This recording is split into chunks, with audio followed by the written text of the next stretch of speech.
Taking a live look at Shem Creek, sunrise just a few minutes away, and it is setting up to be a beautiful day here in the Low Country.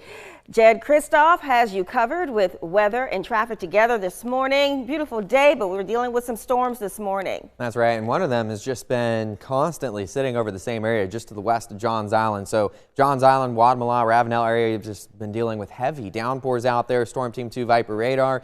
There's an aerial flood advisory in place until 8:15 for these areas. You know, I really would not be surprised, though, if a flash flood warning would be issued for this, just because we're talking about some rainfall totals over 4, close to 5 inches of rain. And now I'm showing you a loop. This is showing you for the last couple of hours. It has just been constantly sitting over these same exact areas for a long period of time, and it's not budging. I'm expecting to continue to see this here over the next 45 to an hour, possibly longer than that. Hopefully it dissipates soon, but again, for all of these areas, south of Megget, for example, just to the north of Wadmalaw, right to the west of Johns Island and the western half of Johns Island, it has just been constant heavy downpours.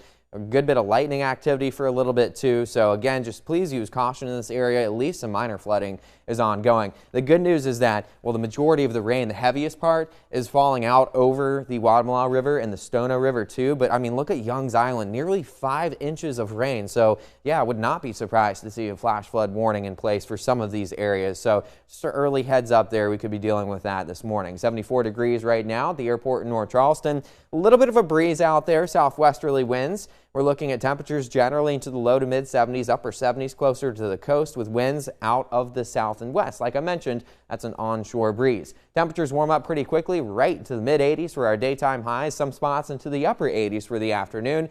Good mix of sun and clouds, but again, isolated showers and thunderstorms. Right now we're dealing with them, and they'll actually shift further inland as we go throughout the day today, especially for the afternoon and evening hours.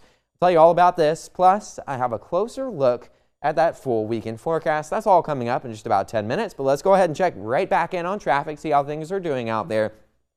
And honestly, so far so good. We've been looking at pretty good traffic reports so far this morning. Hopefully that does continue as we go throughout the day today. But remember, we've seen some showers, so the roads are wet out there. Not a bad idea just to give yourself a little bit of extra time so you can take it a little bit easier out there on those roads this morning.